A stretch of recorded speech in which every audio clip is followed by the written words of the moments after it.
നമസ്കാരം. വയനാട്ടിൽ നടന്ന പ്രകൃതി ദുരന്തത്തെക്കുറിച്ചുള്ള മുന്നറിയിപ്പ് നേരത്തെ തന്നെ സംസ്ഥാനത്തിന് നൽകിയെന്നാണ് കേന്ദ്രമന്ത്രി അമിത് ഷാ അവകാശവാദം ഉന്നയിക്കുന്നത്.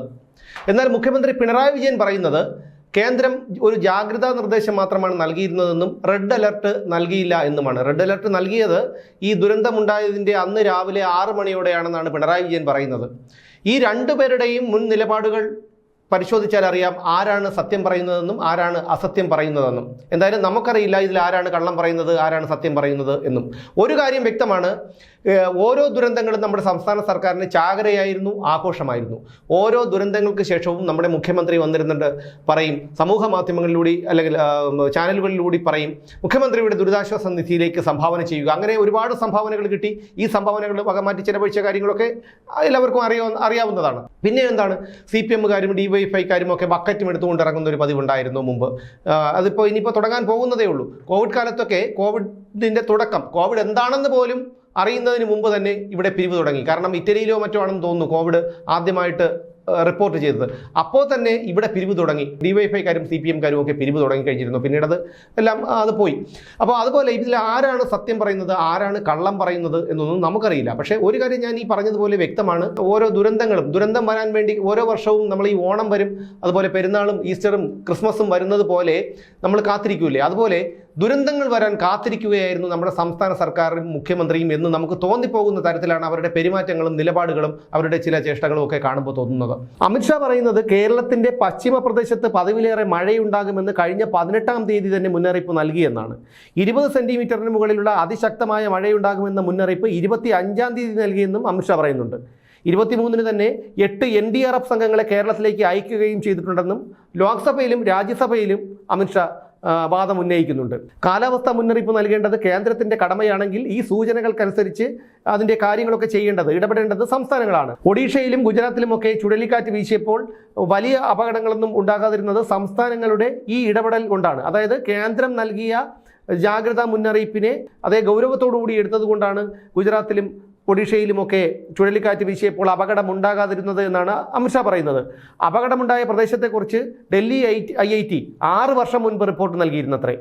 2020-ൽ വീണ്ടും മുന്നറിയിപ്പ് നൽകി കയ്യേറ്റങ്ങൾ ഒഴിപ്പിക്കണമെന്നും 4000 കുടുംബങ്ങളെ മാറ്റി താമസിപ്പിക്കണമെന്നും റിപ്പോർട്ടിലുണ്ടായിരുന്നുവെന്നുമാണ് അമിത്ഷാ പറയുന്നത്.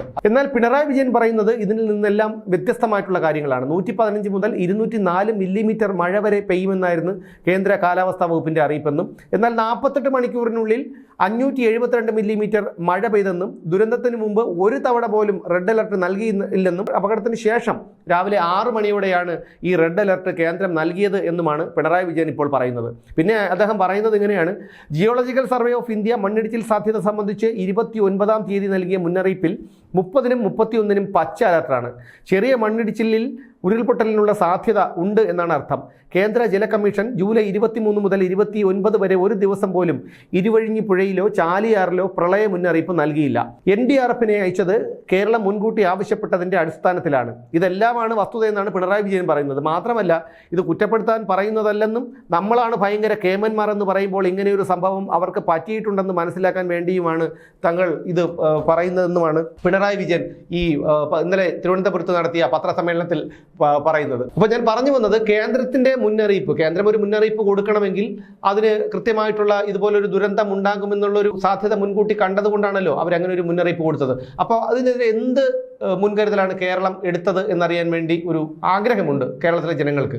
എന്ത് മുന്നറിയിപ്പാണ് കേരളം എടുത്തത്? ഇനി പിണറായി വിജയൻ ധരിച്ചു വെച്ചിരിക്കുന്നത് അമിത്ഷാ ഡൽഹിയിൽ നിന്ന് ട്രെയിനിലോ വിമാനത്തിലോ തിരുവനന്തപുരത്തെത്തി ഇവിടുന്ന് ഓട്ടോറിക്ഷ വിളിച്ച് നന്തങ്കോട്ട് ക്ലിഫ് ഹൗസിൽ പോയി പിണറായി വിജയനെ വിളിച്ചുണർത്തി, വിജയ അവിടെ ചൂരൽമലയിൽ ഉരുൾപൊട്ടൽ നടക്കാൻ പോകുന്നുണ്ട്, നിങ്ങൾ എന്താണെന്ന് വെച്ചാൽ പെട്ടെന്ന് ചെയ്തോ എന്ന് പറയുമെന്നാണോ വിചാരിക്കുന്നതെന്ന് നമുക്ക് മനസ്സിലാകുന്നില്ല.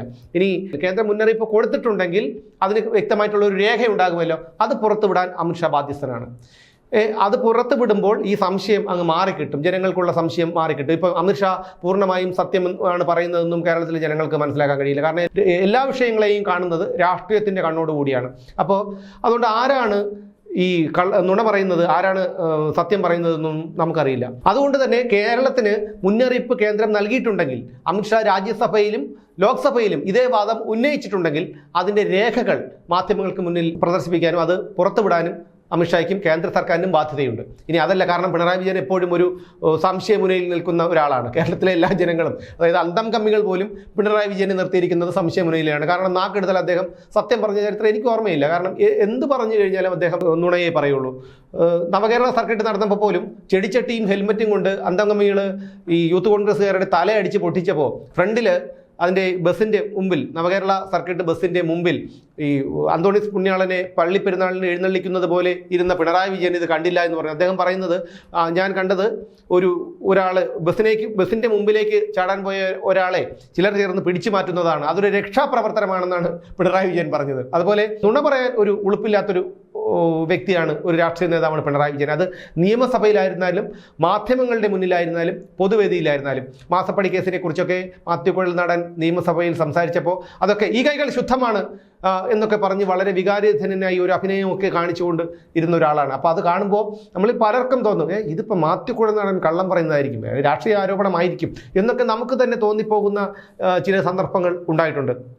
ഒന്നിനെക്കുറിച്ചും കള്ളം പറയാൻ ഒരു മടിയുമില്ലാത്തൊരു മനുഷ്യനാണ് പിണറായി വിജയൻ. അതുകൊണ്ടാണ് ഈ ഒരു സംശയങ്ങൾ ജനങ്ങൾക്കുണ്ടാകുന്നത്. സംസ്ഥാനത്തിന് കേന്ദ്രം മുന്നറിയിപ്പ് കൊടുത്തിട്ടുണ്ടെങ്കിൽ അതിൻ്റെ രേഖകൾ പുറത്തുവിടാൻ കേന്ദ്രം ബാധ്യസ്ഥമാണ്. ഇനി അതല്ല, റെഡ് അലർട്ട് കൊടുത്തിട്ടില്ല, വെറും ഒരു സൂചന മാത്രമാണ് കൊടുത്തിട്ടുണ്ടെന്നാണ് പിണറായി വിജയൻ പറയുന്നത്. അങ്ങനെയാണെങ്കിൽ പോലും അതിന് രേഖയുണ്ടാകുമല്ലോ, അത് വിടാൻ പിണറായി വിജയനും ബാധ്യസ്ഥനാണ്.